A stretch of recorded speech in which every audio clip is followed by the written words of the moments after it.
Hi guys, in this video we will see how to add ChatGPT app to your Apple Watch of any series.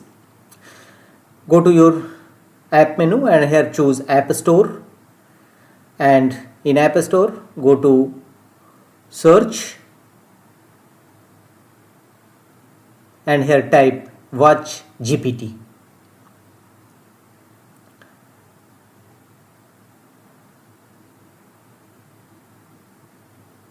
Type Watch GPT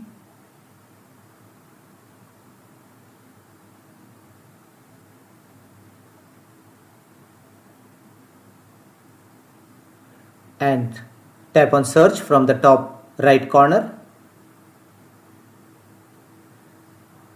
and search result will appear. Result for Watch GPT. Here first result appear. As you can see, this is not free. You will have to pay it as per your area, as per your region.